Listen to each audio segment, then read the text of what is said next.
Good evening. It works better when I turn the mic on. How are y'all doing? Good. I'm Stasha Brandon. I'm the Literature and Humanities Program Manager here at the Seattle Public Library. Thank you so much for being here tonight. I want to take a minute to acknowledge that we're on Indigenous land. Here in Seattle, we respectfully acknowledge that we gather on the ancestral lands of many Indigenous peoples, particularly those of the Coast Salish region. This includes the Duwamish, Suquamish, and Muckleshoot peoples, among others, who have lived in relationship with the land and waters of the Puget Sound since time immemorial. I'll also mention that library resources are a great place to start if you're looking to learn more about colonization and its impact on Native peoples and their lands. Welcome to tonight's program, presented with KUOW Book Club, KUOW FM, and Third Place Books. I have just a couple announcements before we get started. We're so grateful to the library's series sponsors, the Gary and Connie Kunis Foundation and the Seattle Times, for their generous support of library programs. Thank you as well to the Seattle Public Library Foundation, whose support helps the library provide free programs and services that touch the lives of everyone in our community. I wanted to mention also that we have assistive listening devices. They are on this green cart. If you find during the program that you need one, just wave and I'll come up. I'll be brave and I'll come up and get it for you. You don't have to grab it. There's going to be a Q&A after the event, and as you came in, they may have handed you an index card. So that is how you're going to do your questions, and I will come and collect them from you. And Katie will give you a warning, like, now's the time to write your question. So be thinking of those as you're listening to their conversation. And then finally, you received a survey when you came in. Please feel free to fill those out at the end of the event, and then you can return them to me as you head out into the evening. Now I'm delighted to welcome KUOW's Katie Campbell, who will introduce tonight's program. Hi, Katie.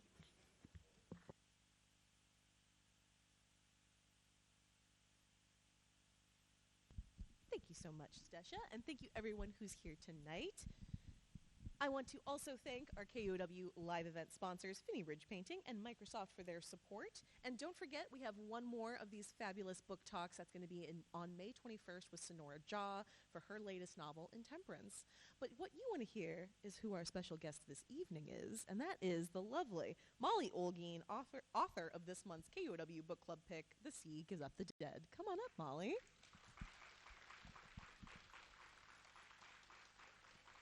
And while Molly gets settled, I'll just remind y'all what this collection is all about. In this imaginative and haunting debut collection, Molly reimagines myths and fairy tales through a queer lens, exploring the borders between fantasy and reality, love and loss, and the monstrous and the human, which can sometimes be pretty close, right? Yeah.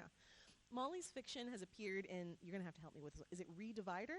Okay, never mind, you don't have to help me. The Normal School, River Styx, Quarterly West, and more. She's the co-creator of the queer sci-fi audio drama, now you're going to have to help me, The Passathea Powder? So close, Passathea. Man, okay, Passathea Powder, thank you.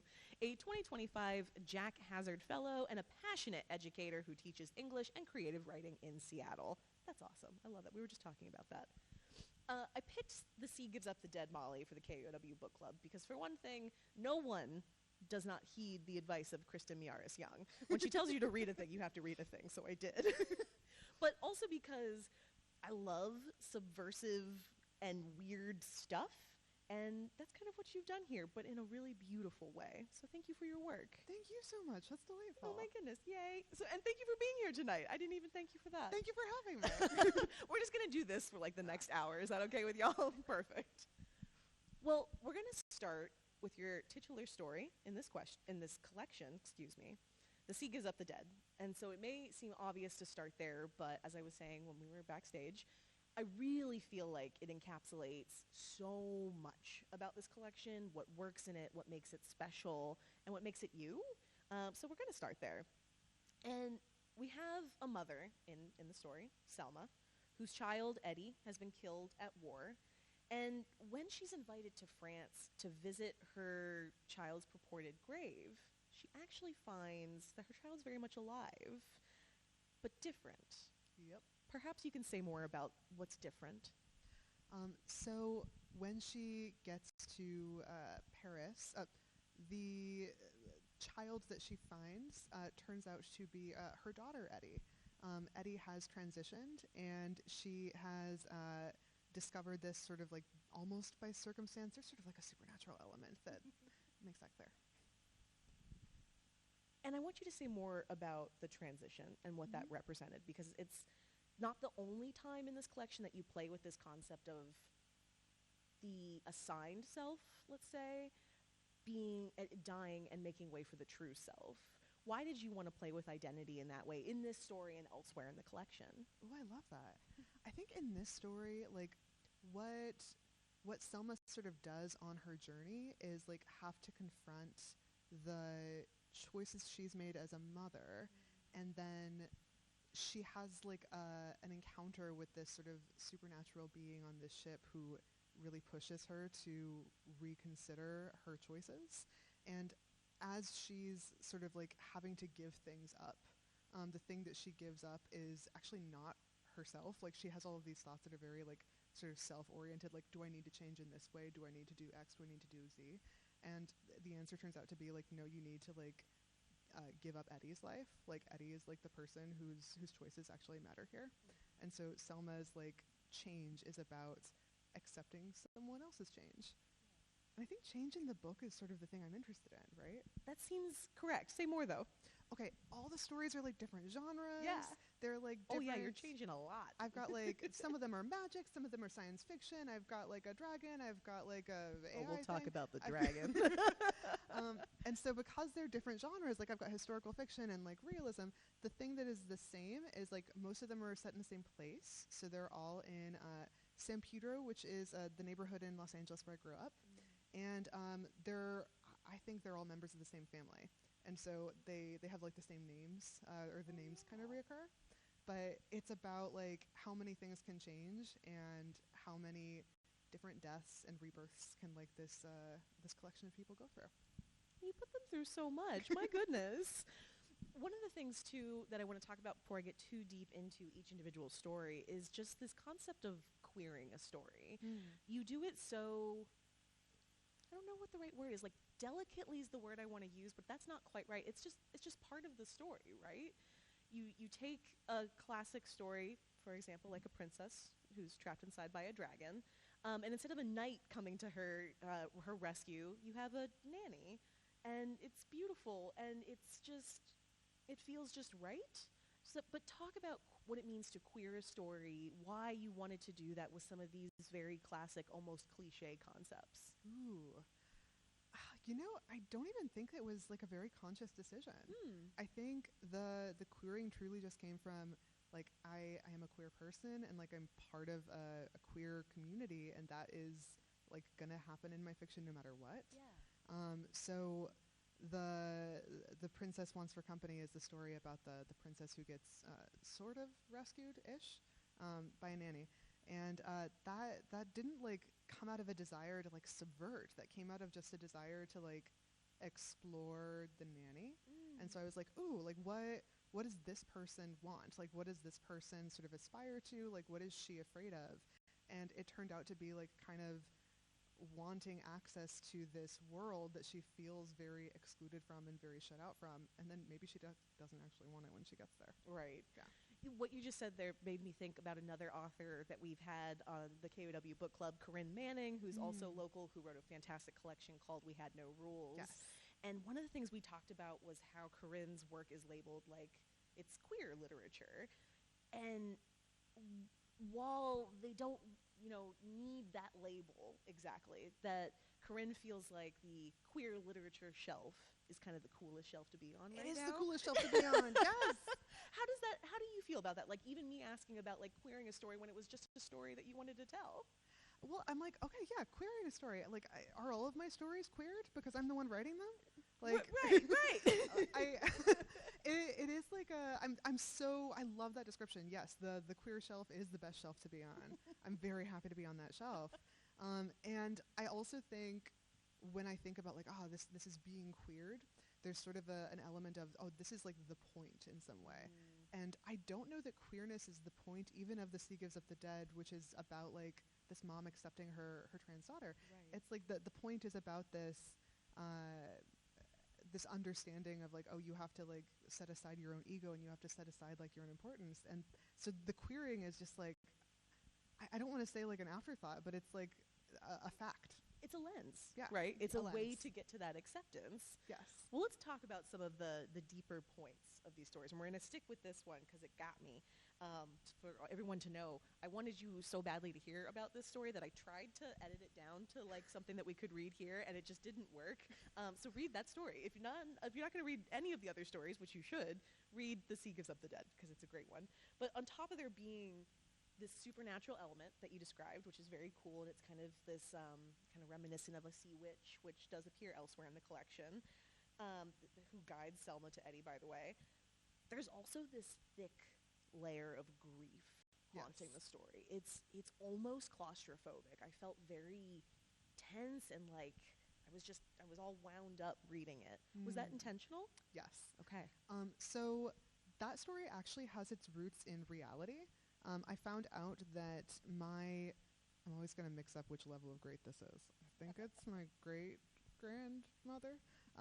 I think my great-grandmother went on a Gold Star voyage, which these are real like voyages that happened, I think, after both World War I and World War II. So her son died in World War I, and his body, he died in Flanders Field, and so his body was buried in France. And she, I think it was like 20 years later, all of these mothers of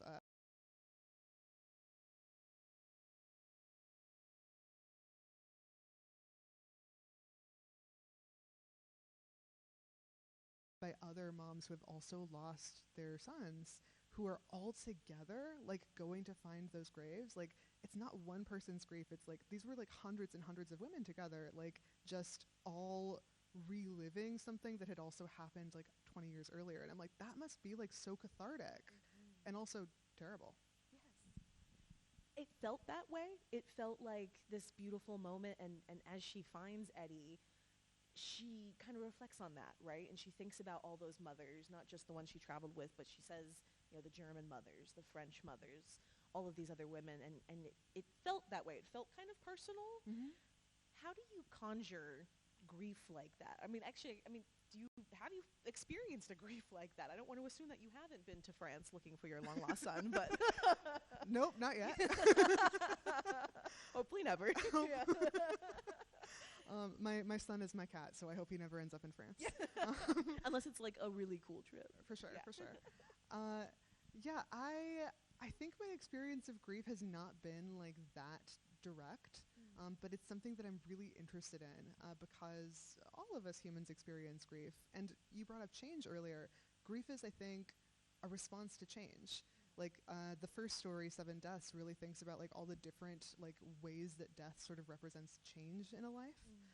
And I think a lot of this book is really like about that moment of like how do you grapple with like a new reality.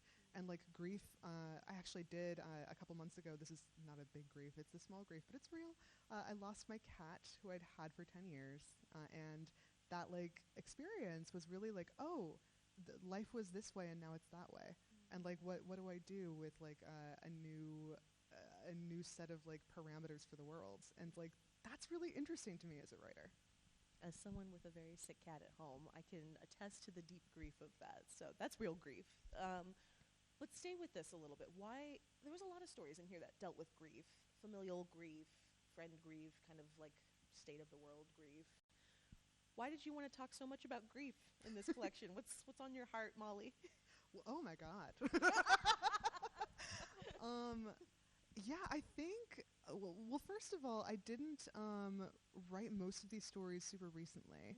I wrote a lot of them about 8 or 9 years ago. And so 8 or 9 years ago, I was in grad school, and I was like 26 as a baby. And I don't know, I think I was going through a lot of change. And so the world back then was not, I think, in some ways as dark as the world we're in now. And so I was maybe writing about things that were darker and sadder. Things I'm writing about now are happier. And so I think that's also, like, I think if I wrote this book now, it would be a very different book. That's fascinating because the world is crazy. Yeah. Why do you want to write happy things? I can guess, but I think there's like a little you try to write what you need. And so maybe when like I was in my like late 20s and I was really like confused by what was around me, but also like things were going okay for me personally at that time. So I was writing all these really sad things. And now I'm like, oh, I'm really worried. I'm need to look elsewhere. Maybe I'm like needing. I don't want to oversell it. They're not that happy. There are stories that like I think the most recent story in the book is The Sea Gives of the Dead, the title story. I wrote that 2 or 3 years ago. Okay. And so I think that's more along the lines of like the stories that I'm interested in right now. It has a happy ending. It has a happy ending. There's acceptance. There's change. There's a hug. Yes. It's beautiful. It's a little, what's the word I'm looking for? Less bleak? Yeah. Thank you. Exactly. It's funny that we keep coming back to change. As I was telling you, I'm revisiting Octavia Butler's works right now and listening to Parable of the Talents. And of course, for those of you who haven't read The Parable of the Sower and Parable of the Talents, there's a new religion that's created, and the concept is God is change. That is like the core theme. And so I've been, in my ears, I keep hearing about change. And so hearing you here is like, whoa, Octavia's watching me again. But it also makes me think of your work because in addition to there being a lot of folklore and fairy tales and those kinds of vibes, it also feels very biblical in a lot of ways. Talk about why you wanted to include some elements of like sainthood and the devil and all of that fun stuff. So I grew up Catholic. You don't say. Grew up Catholic, and then in grad school I actually discovered this. This is one of my favorite facts. I learned that even though I hadn't gone to church in many years, according to the Catholic Church, that doesn't make me not a Catholic. It makes me a bad Catholic.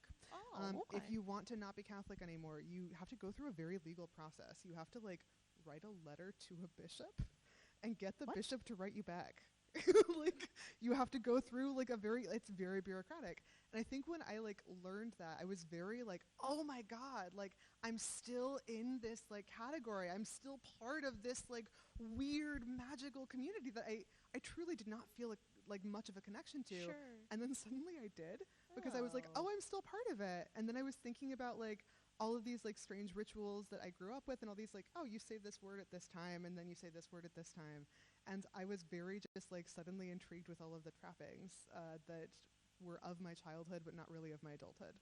So you said before that you wrote a lot of these when you were like 26, and it sounds like very angsty. Yes. Were you exploring then those connections to the church at that time? I would say creatively, yes. I was really interested in just kind of revisiting. A lot of this book is to do with my childhood. I said all the stories are set in Los Angeles, but a lot of them are drawn from like my family stories and family lore. And so the Catholicism sort of became part of like the atmosphere of the family lore, if that makes sense. It does. And I feel like maybe we get a little bit of that. There's a lot of lore in this collection, so that makes sense. I think that's also where I saw some of the grief, and so I wonder about what all you felt about that connection still to the church. And I want to talk about one of the stories that really brought that to mind, and that's Clara Aguilera's Holy Lungs. So we're actually going to have you read a couple of pages from that to set the tone, because, it's very Catholic, frankly.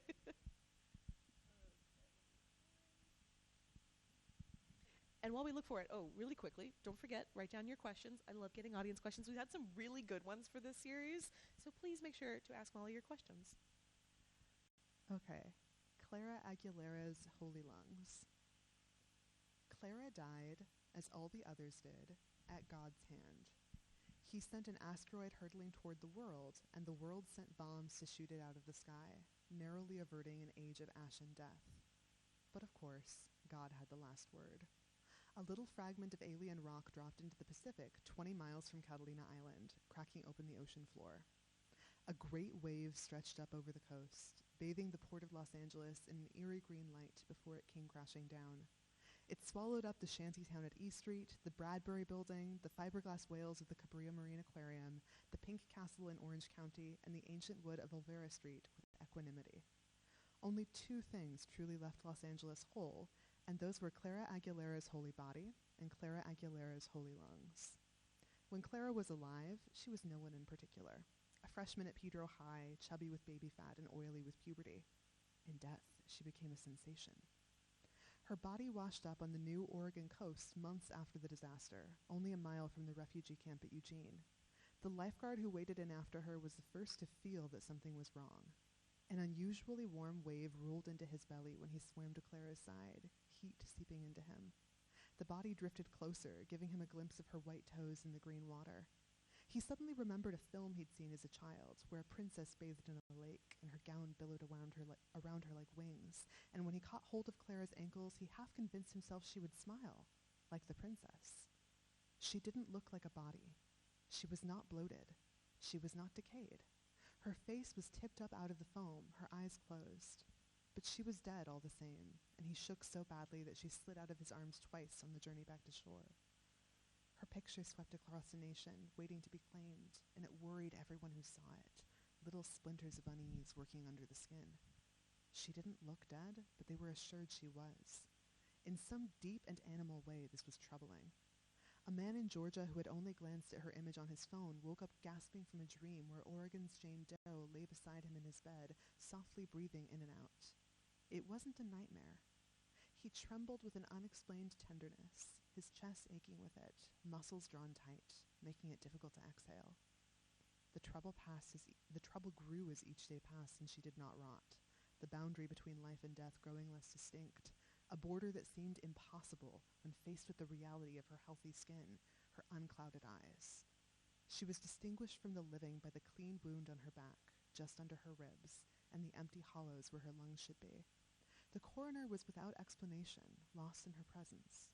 When he touched her, a sweet smell like crushed roses filled the air, and longing throbbed in his palms. Rigor mortis had not set in. She looked like a girl about to wake from sleep. The Eugene police station received more phone calls every day, strangers from far-off towns demanding to know if they'd made any progress with the incorruptible girl's case. And I'll stop there. Yeah, let's have a round of applause. Thank you. Like so many of your stories, I was like instantly grabbed from the beginning because you're just like, wait, what happened? Like everybody else? Wait, well, what happened here? What was on your mind writing that story? Oh gosh, what was on my mind? Gotta go back to 26-year-old you. Right. Yeah, 26-year-old me. Okay, I was really interested in this idea of like disaster. I think the idea of like climate change, the idea of, I think that was, I don't know if that was the beginning of the time or just we now live in a permanent era of the time when you see people filming disasters on their phones and you're like, oh, we're now in this like different sort of world where this place that was familiar and we all know what this place looks like suddenly becomes a hellscape. And so I was thinking about what does my childhood look like as a hellscape? What is like my childhood home? Like the aquarium reference in there is like the aquarium I like kind of grew up going to all the time. And so I was like, oh, I'm like really picturing my the place of like childhood and safety being suddenly an unsafe place. And also I was in my big, like, let me look up fun Catholic facts. And so I learned about incorruptible saints. That's a real thing. It's so weird. It's like, here's like someone who just doesn't rot and they smell like roses. And we're going to say that that's like a sacred thing. And we're going to put them under like a glass coffin. You can go and like visit them still. And like, we're going to be like, this is a holy body because look, it didn't rot. And that's just a really odd, like magical concept. And so I was picturing just like, a version of like my childhood self as like the girl who doesn't rot. You got real fired up there. I can imagine that got you fired up creatively to think of something like that. It's fun.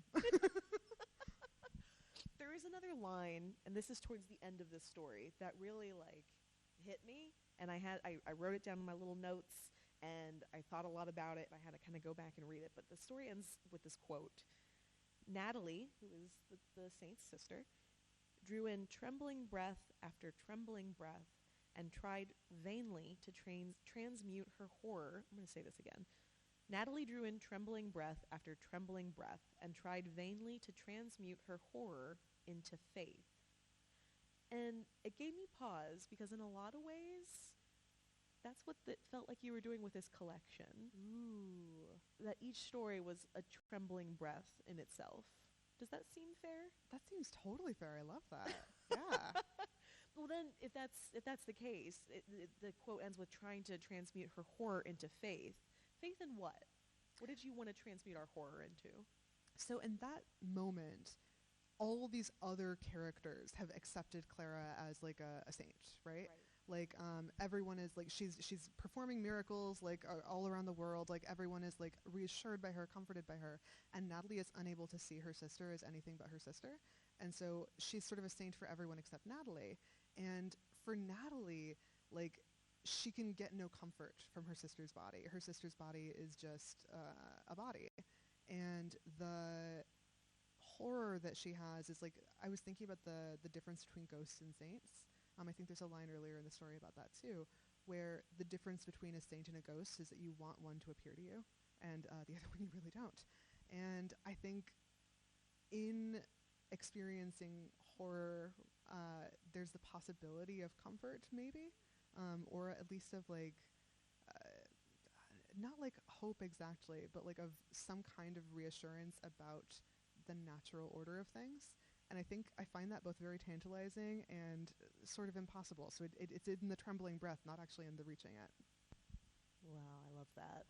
I recently got to interview my favorite author on the face of the planet, Stephen Graham Jones. Oh my God, yes. Who's a phenomenal horror writer. And one of the things we talked about was like what do you do with fear? How do you use that? And what he said is he really likes writing horror stories, in part because he's a little messed up. And that's okay, because so am I. But because they keep us alive, they keep us vigilant, they teach us how to be afraid and look more deeply. And in the case of his stories, he also teaches us to look more deeply at the things we are afraid of, like monsters. And that was also kind of a vibe I got, is like the horror of this particular story is less, I think, in the kind of death toll that's only hinted at briefly. You only briefly talk about it. Mm-hmm. And more in the way that people want to cling to a thing. Ooh. Yeah, I like that. Okay. That's fun. Yeah, I think in the story, like the idea of the saint, like Clara the person was not a saint. Clara the person was just like a girl, right? And so the idea of like her becoming a symbol, like that's also I think like sort of a violent process.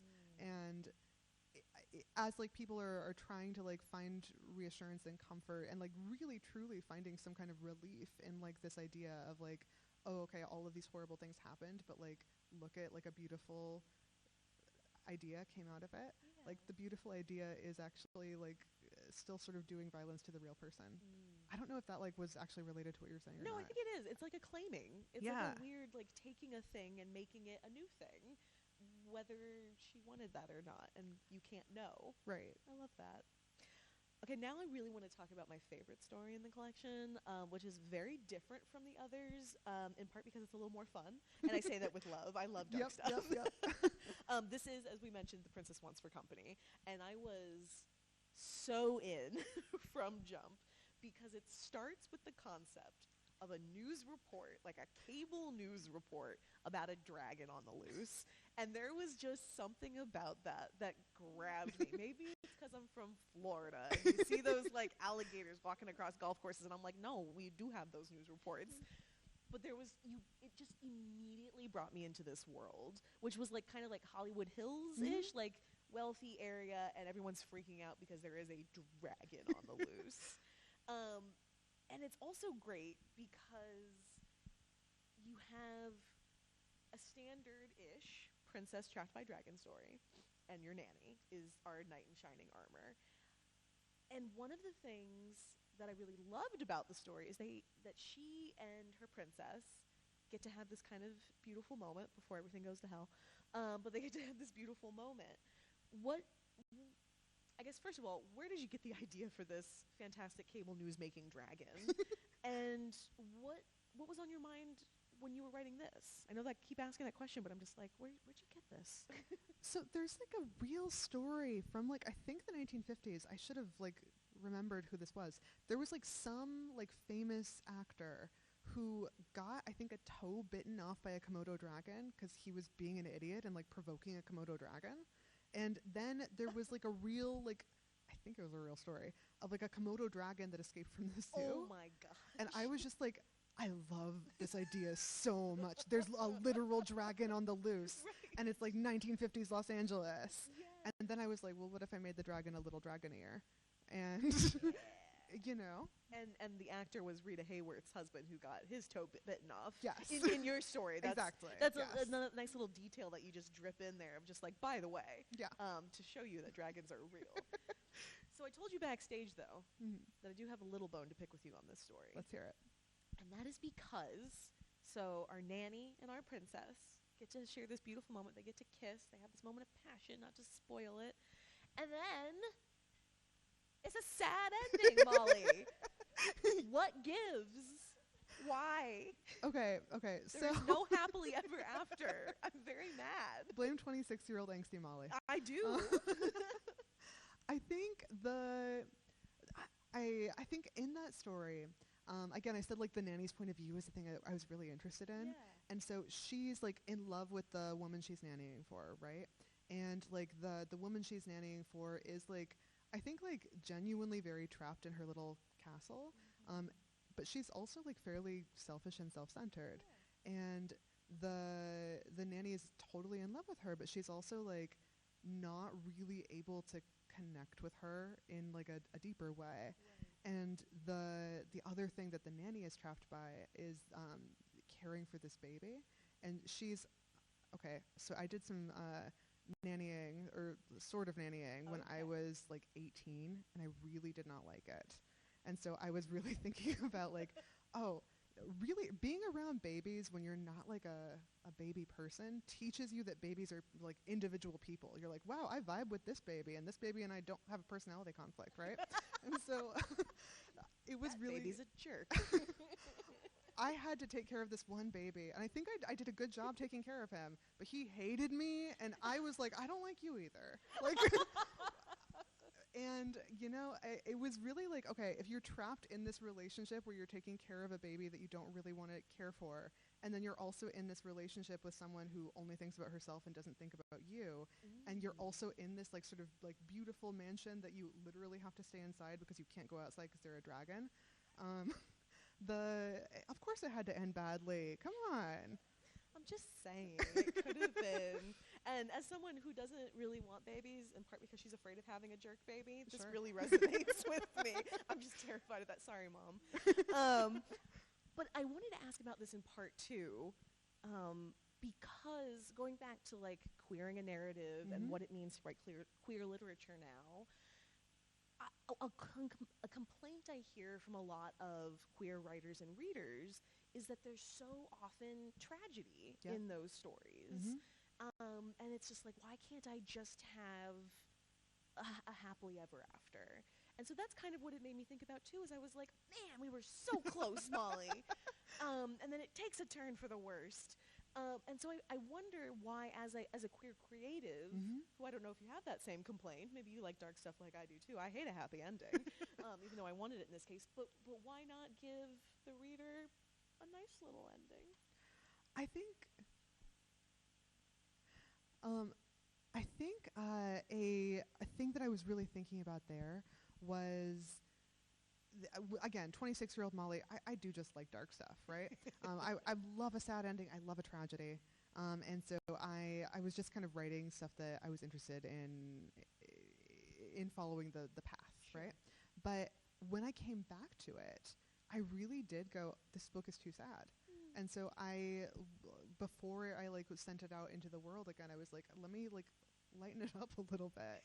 And I don't know that the stories that I wrote were that much lighter, because The Sea Gives Up the Dead was one of them. Fair. So it was like a way of saying, okay, this actually, there is a little hope in the world here. I think The Princess Wants for Company, I was never gonna let Raffaella have a happy ending, because I'm sorry, Raffaella, I love you, but she is trapped by like the relationship she has, and like the only way for her to like get a happy ending would be to like leave that house forever. And that's fair. Freedom is important. Yeah.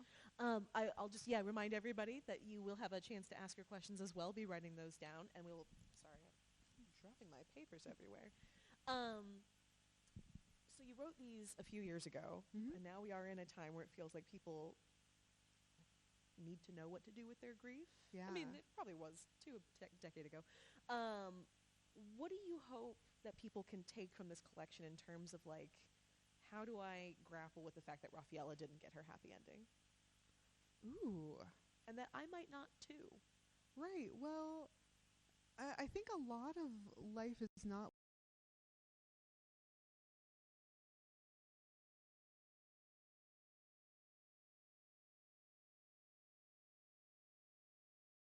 when it's over, like you don't have anything else to do. Like there's nothing to process.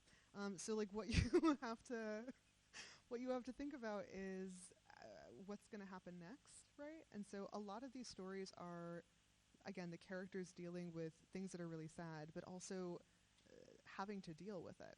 Like if you think about another way I've talked a lot about this book is like through the lens of fairy tales.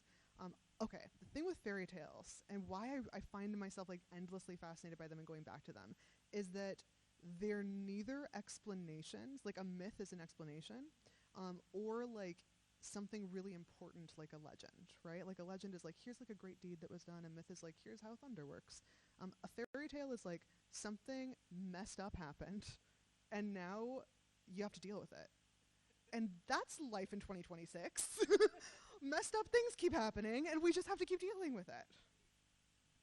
I'm glad you just said that you like to think about fairy tales, because my next question is about what inspires you. Where do you draw your inspiration for your writing? Ooh. So as I said, this book is like fairy tales and family lore. Okay, a lot of the stories like are either drawn very directly from like things that happened to family members or stories that family members told me when I was small. And so the things that I think really like directly inspire me there are just like, okay, that storytelling, right? So like family fairy tales, and then like, you know, Hans Christian Andersen's in the mix. And Little Grimm Brothers. Exactly. Yeah. And the things that are inspiring me now, I think, are still just like other people's stories. I write a lot of like adaptations and retellings, and I think that like the Little Mermaid retelling in the collection, and a lot of the other ones are sort of like adaptations just of those family stories. So maybe the thing that inspires me is other people's stories. Interesting. Since you mentioned the Little Mermaid retelling, let's talk a little bit about that. Sure. Because it took me aback when I finally caught on to what you were doing. I was like, oh, okay, this is why it doesn't work. Awesome. Why did you decide to add, I felt like you were adding a character to that story as opposed to like twisting the characters that we currently have, if that makes sense? Yeah. I was really with that story. I was like, what if there was like a reverse Little Mermaid, right? Because when I was a little kid, I was like, I would totally trade like being able to speak to be able to be a mermaid, right? Same. Like that, I would let me go to the sea. Ariel, you crazy person. Why did she do that? It doesn't make any sense. Why would you do that? Right. And so I was really like just following like that. Like this is the books about childhood, and so I was like, okay, so there's a girl. She wants to be a mermaid. What does she give up to be a mermaid? And then I, at first, didn't have the original Little Mermaid character. At first, I was like, it's just going to be a reversal. And then, like, I had so it's a brother and a sister. And I was like, all right, I'm following the sister. She's going, like, into the water. She's meeting a sea witch. She's having a great time. And then I was like, what's the brother doing? And I was like, oh, no, he's the horrible prince in the original Little Mermaid. Because in the original Little Mermaid, you're like, Prince, what are you doing? Like, do you not understand that this woman loves you? And then you're like, he does understand. He just does not love her back because he's got other priorities.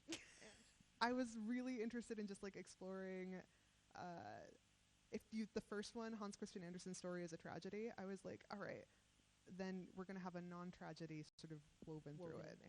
Yeah. Which I appreciated. See, there are some happy endings. It's even if true. It's witchy and cool. Go to the sea and become the beloved of a cannibal sea witch. It'll be great. Done. Let's go. Let's all march out there. The sea's right there. It sounds like you like to break rules a little bit, and you like to take things and shatter them a little and put them back together into something cool. Oh, yeah. You happen to be a teacher. Yes. Of writing in English. First of all, how do you teach the youth about these rules and then teach them, we talked a little bit about this before, how to break those rules in fun ways? Oh, it's so much fun. So it is a great joy of my life to be able to teach kids both like, here's like literature and here's like, let's just nerd out about stories together, but then also teach them to create their own stories. I'm teaching a short fiction class right now, and a lot of what I give them is rules. I'm like, you dialogue tags have to work like this. No, it's not negotiable. And then I tell them the rule, and then like a kid will come to me and they'll be like, Molly, I'm looking at a published book and they broke the rule. And then he'll be like, well, okay, you're allowed to. It's just, you can't yet. And so a lot of what we talk about is like, all right, what is the effect? And so if you are going to break a rule, there has to be a reason why you're breaking the rule. And so that's both for like, dialogue tags, you just got to know what's going on. And then like sort of the bigger sort of ideas around story and structure. Like if you're going to break a story apart, I like your metaphor of like taping it back together. You do have to take it back together. You can't just leave it in pieces on the floor. Right. And so that process is like a really fun, I think, process of discovery. And I hope that my students like get to have fun playing with their own little puzzle pieces. I hope so too. I'm going to ask one or two more questions along these lines. If we want to start collecting cards, that would be fabulous. I hope you all have fabulous questions for me. I think about, I'm going to keep calling them the youth, because they scare me a little, today, and just like the vast array of stuff that is there for them to consume. Not just cool books like yours, but just like TikToks. Sure. How do you, this is not quite related, but how do you show them the value of like a collection like yours, and not only reading it but writing one? And how do you keep that creativity that you embody, that kind of dynamic style, alive in the next generation? I think I really have not yet met a group of students who didn't really want to tell their own stories. I think sometimes they want those stories to take different shapes. I've had students who are like, I really want to write video game scripts. And I'm like, I know nothing about that, but like, what a beautiful journey to go on. Like there's so many like shapes for stories to take, but creativity is a fundamental human joy. And like, I've never met a group of kids who is not really interested in like, I want to tell my stories. Like, I want to figure out what my stories are. I want to figure out the medium for them. And maybe the medium is something that like I don't even know about yet. But kids, I think, really, they enjoy making art. Making art is a thing that humans like. Totally. You said that, and it just jarred loose, though, a memory of one of your other stories in which a like super AI imbued robot is being made, and just like the majority of my notes were just like, this is too real, Molly, like stop it. You want to know a horrible thing? Yes, I do, please. I wrote that way before AI was a thing. On the very brief second, I thought you were gonna be like, I wrote that with AI, and I was gonna be like, oh God, get no, out. Jesus. Absolutely not. So I mean, like you played with this story envisioning like this AI that not quite AI, it's like a robot, but it's a super intelligent robot. Yes. And it starts to embody its creator's dead partner, which, again, I was just like, that's just so real. How do you feel about that story right now, and about what you envisioned and how it's taking shape? I don't think I could write that story now, honestly. Yeah. I was really, at the time, like, interested in, like, okay, well, what makes a human a human? What makes a person a person? Like, if they're making this, like, hyper-intelligent AI, like, would it, like, I think in that story, it's not really her dead wife, it's manipulating her, Right. And so I was like, but it's like a being, and it's like coming to life. And now I'm such a robot hater. Like, I would not be able to write a story in which I was sympathetic to the robot in the same way. Right. I'm one of those people who's prejudiced to Data in Star Trek. Like, it's terrible. But like, AI has really just like turned me around on the robot future. Yeah, I kind of forgot about that aspect of it. Like, it's literally being like, you made me. There's a portion in there that says, like, you created me. I want what you want. Yes. So that doesn't feel right to you anymore. No. Fascinating. I think like, as a teacher, I'm also constantly fighting with ChatGPT. Right? Oh, yeah. And so I think at the time, and like big picture, I still think, like, if we're going to make like a thing that can think for itself, that'll be our child, right? That won't actually be something else. That'll just be the next generation of humans. Sure. But in practice with like the technology we actually have now, I'm like, oh, this isn't a child. This is a thing that's taking away like children's ability to like think and like feel. Yeah. And that's my enemy, the things that stop us from thinking and feeling. Yeah. Are your students grappling with how to use that or not? Yep. Yeah, I'll bet. Can you Yep. say more? I'm just super interested in this. Oh my God, it's a very chaotic little world. Yup. I think We were lacking chaos, weren't we? And now we Sure. Just, yeah. I'm obviously AI's biggest hater, but there are teachers at my school who are like, oh, we're going to use it in like these like prescribed ways, and like there's ways you can be effective like thinkers with it. And so I think students are really struggling to figure out like where's the line. Like Molly's like absolutely never, and then other teachers are like, you can use it for like this like science project, or like trying to figure out in what ways is this a tool, and for what tasks. And so sometimes they make decisions where we have to have a meeting about it, and I'm like, I don't think that was the best decision here, buddy. But a lot of the times, a lot of kids will come to me and sort of say like, I don't understand like why people are using AI like to cheat. I don't understand why you would do it for, especially like creative writing. Like we've had a lot of conversations about that. Like, why would you give away the fun part? Like being able to think up your own ideas is the fun part. That makes me so happy to hear that they're asking that question, because I will fight you for the title of biggest AI hater. I don't like it. My email signature, my literal email signature is this email was written by a human being without the assistance of AI. Perfect. Thank you. That's beautiful. I love it. Also, you should read Automatic Noodle, and we should talk about it. Yes. Oh, we're going to talk about it, because I did not like that book. Everybody should read it and email me your thoughts about it, because I had very complicated thoughts. Oh my gosh. I'm going to start with an audience question that was asked 3 different ways just in my first 3 cards. So people want to know, and I like how this person put it. Part of creating art involves deciding when to stop working on something and let it be done. Now that your work is out and has been in front of an audience, is there anything you wish you could change about it? And actually the question I was originally thinking, first of all, how do you know when something is done? And then, yes, is there anything you want to be able to change about the story other than taking out the robot, maybe? Okay. So that's a really interesting question, because I said most of this was written a long time ago. Right.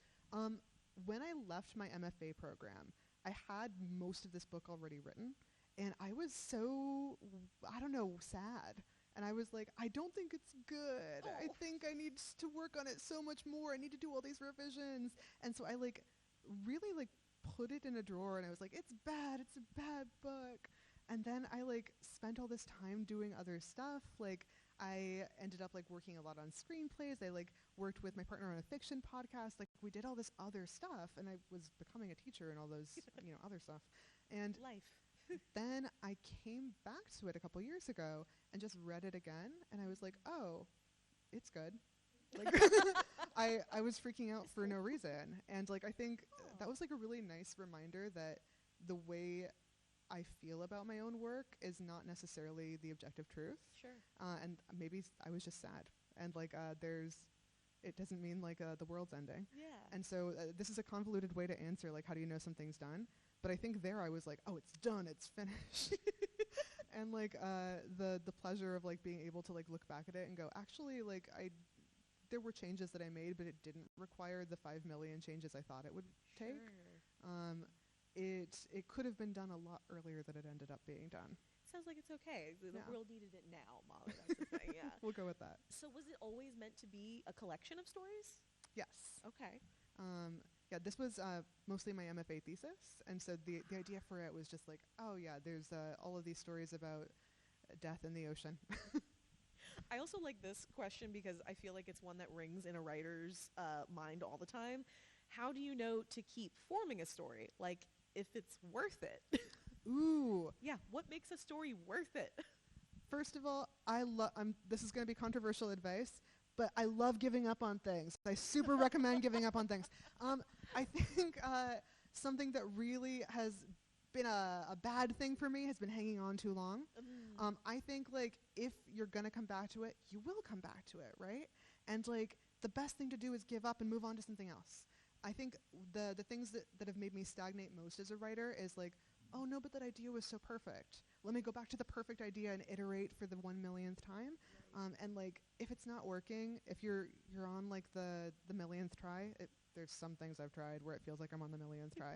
No, there doesn't need to be a millionth and first. Like, let it go. Let it go and move on to something else. I'm going to frame that at my desk because as a journalist, sometimes I go for the millionth and first try, and it's a bad idea.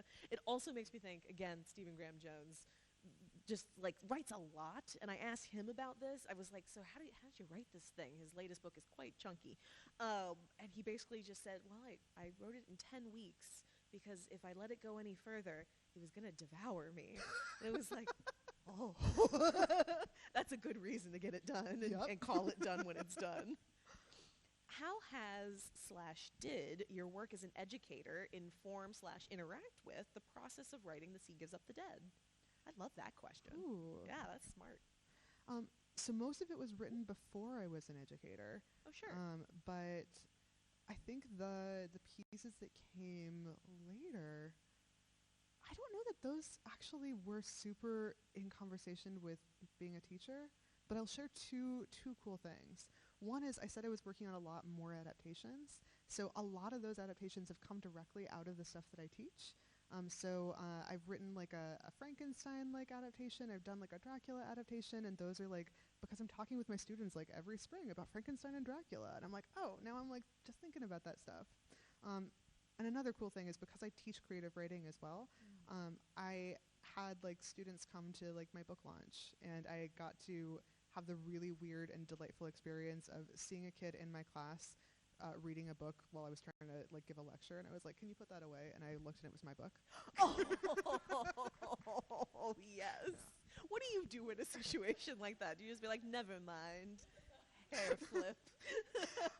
I'm still teasing her about it a year later. That's fabulous. So speaking of going back to the stories when you were finally ready to have them published, you mentioned that they had been several years. Which or what surprised you the most when you returned to them in the form of a collection? Ooh. Well, as I said, I thought they were bad. And so it really surprised me that I was like, oh, I feel like I still have a connection to these stories, and I still feel good about them. It also, a fear that I had when I returned to them was like, what if like they're not actually connected? What if they're not cohesive? And I was like, oh, nope. They are different genres, but I actually felt really good about them all still telling the same kind of story. Like these are stories about death, these are stories about grief, and I think they all have a relationship to fairy tale, even the ones that don't on the surface. That's something that always interests me about short story collections, because I love a short story collection, is how do you ensure that each story is in communication with each other, even when they're very different? Mm-hmm. It's, theme. It's like theme is such an amorphous thing to talk about, right? But like with short story collections, I feel like that's important, is to go, oh, okay, here's like the underlying sort of like heart spine, where you're like this is sort of like the same preoccupation, this is the same like iteration on the same question. Yeah. It felt like grief was a heavy theme, but like the acceptance of and going back to change. Always. Do you generally imagine your characters as versions of real family members / yourself, or new cousins, etc.? Ooh. Yeah, these are great questions, y'all. I love these questions, yes. Okay, so some of them, the ones that are like really, really family inspired, I'm like, yep, that's my grandpa. Because I'm like, okay, this is like literally a story that like, was told to me, and I'm just sort of like playing around with that family lore. And then the ones that I've done more making up of the characters, I'm like, those are cousins I haven't met yet. I think the one exception is in Clara Aguilera's Holy Lungs. I have a younger sister, but I was like, I'm not killing off my younger sister. So I'm both the child who dies and the older sister who's sad about it. Did your sister come to you and be like, Molly?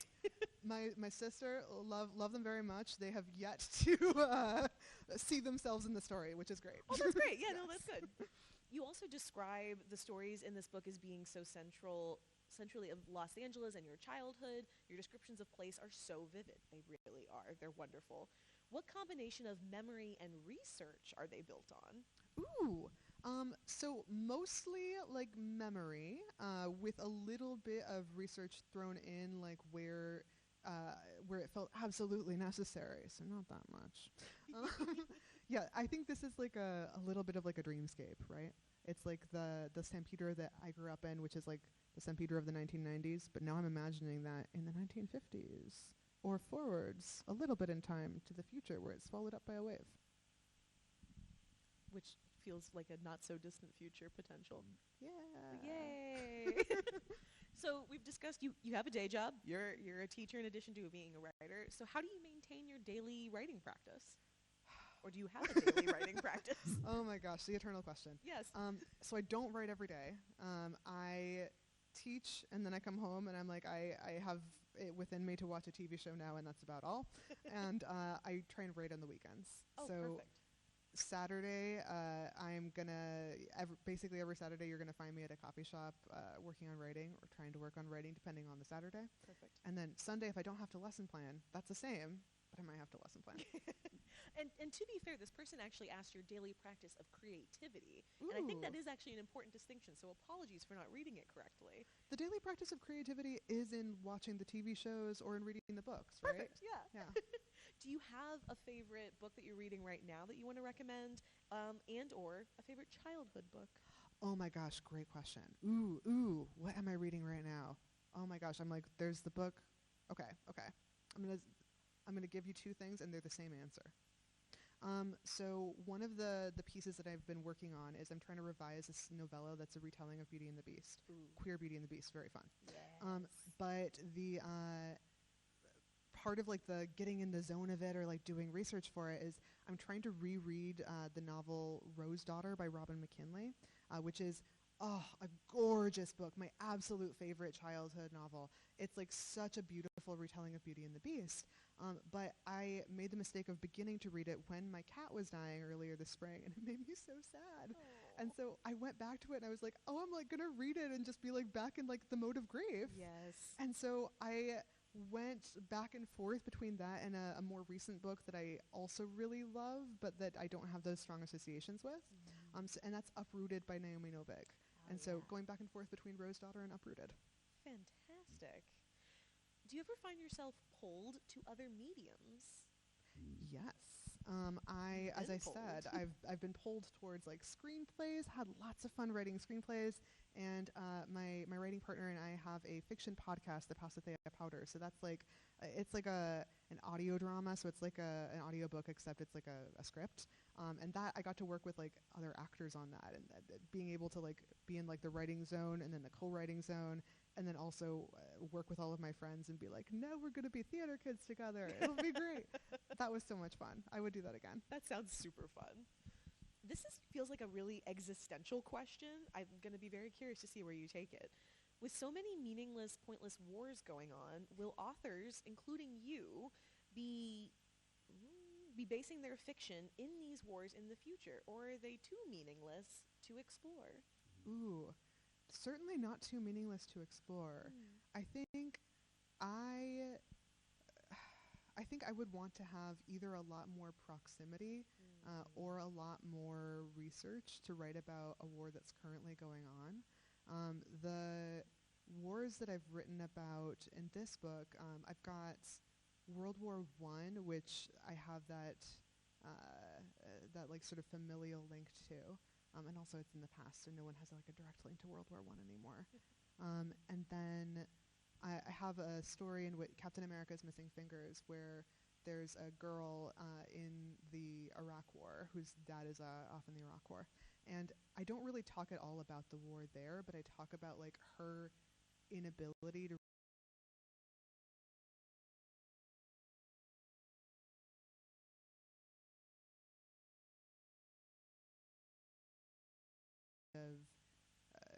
again, proximity or like expertise in, but writing about the things that do affect like me as a person, yes, absolutely.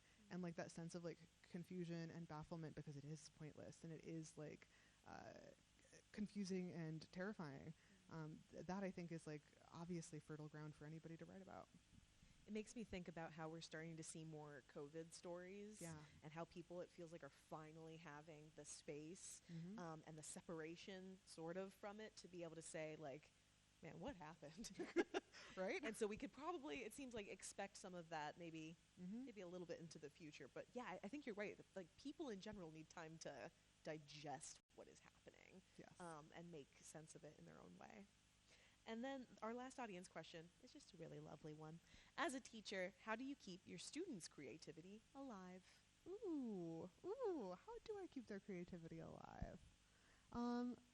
I give them good things to read. We have lots of conversations. I try to bring like my own like nerdy joy in whatever we're reading to class every day. And I think when you bring work that you love and when like you help them like find ways to appreciate it. I had a kid talk to me the other day about like, oh, we read an Octavia Butler short story last semester. Do you know Bloodchild? Oh, yeah. Oh, I love Bloodchild so much. So good. And I was talking to the student about it. I'm like, oh, you guys really didn't like that story. Maybe I shouldn't teach it next year. And then the student goes, oh, no, I think you absolutely should teach it because we all disagreed with you. And I think it's really important that we disagree with you sometimes. And I'm like, yes, Heck yeah. that's creative. That's creative thinking. It's being able to go, okay, like Yeah. you're going to find things that you love and that you hate. Yes. Like so much creativity can come from that as well. Also, child, you're wrong, but that's okay. You're allowed I to know that be. story is so good. It's like one of the most anthologized short stories ever. It's brilliant. It's brilliant. But like, they'll learn. They'll figure it out eventually. Youth, man. Well, my last question. Last month, we spoke with Sasha Takshablu Lapointe. You were here for it. She was fabulous. Yes, she was. She's written extensively, too, about her queer identity and the Coast Salish stories, kind of folklore that her great-grandmother, Vi Takshablu Hilbert, told her throughout her life. And thinking about my conversation with Sasha and with you today, I want to ask why you think it's important now and anytime, really, because, like, Octavia was doing it, too. Why is it important to have queer writers sharing these stories, a different lens, not your heteronormative lens that so much, especially in the classroom, so many stories are? Why is it key to have voices like yours and Sasha? Oh my gosh. Yeah, just solve that for us. In the classroom, we have like this concept of windows and mirrors, right? So like the idea is every child should be able to see themselves reflected in a mirror. So that's a valuable experience. Like you look into the mirror, you see yourself. So you read the story that has a perspective like yours. You understand yourself in like conversation with like people across time, right? But you also really need windows. Otherwise, you're just sort of like being a narcissist looking at yourself all the time. So you need to be able to look through that window and like see, oh, this is someone else's experience. So like you need queer writers, you need like all kinds of writers because you need to be able to recognize yourself and you need to be able to recognize and love other people. Yeah. For once in my life, Stasha, I call you Sasha now, I finished on time, but are there stories in this collection that you want to talk about before I let you go? Ooh. I feel like we've covered a lot of the ones. Oh. Please. Okay. Do you it. want to know a secret? Yes, I do. Will you all keep the secret? Okay. Thank you. Thank you so much. So I said a lot of these stories are based in family lore. Yes. There's one story in the book that is almost all true. Oh.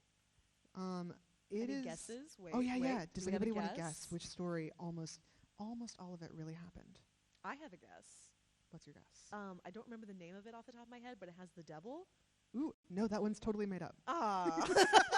Which is a good thing because that one was really sad. Okay, there's no guesses. That's okay. You get students who are shy all the time, I'm sure. The first story, 7 Deaths, features.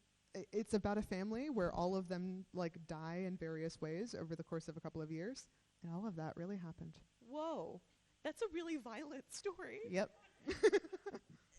Okay, quick follow-up. Because one of the deaths involves the father killing his son. Well. Or he hits. He hit him over me. the head with a. Yep. in the story, it's a frying pan. In real life, it was a hammer. Oh, dear goodness. And that was my grandfather who got hit over the head with a hammer. He lived. I'm here. It's okay. Okay. Yeah, fair. I mean, Yeah. it's 7 deaths, but everyone's all right. Mm-hmm. Wonderful. I don't know what to do with that. Yeah. But so you got a lot of family lore. That's impressive. Yeah. All right, Molly Olguín, Thank you author so of much. The Sea Goes Up the Dead. Thank you so much. You love to end on an awkward note of just like, wow. All right.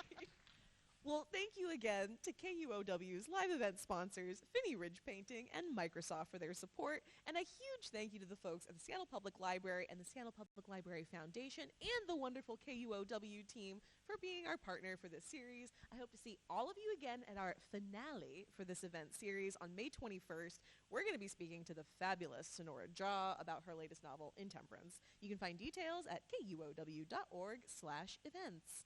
Finally, our friends from Third Place Books are here tonight with copies of Molly's book. Please grab a copy and stick around to have her sign. We're going to be around till about 8-ish, I think. So yeah, come say hi, and thank you again. Thank you, Molly. This was so great.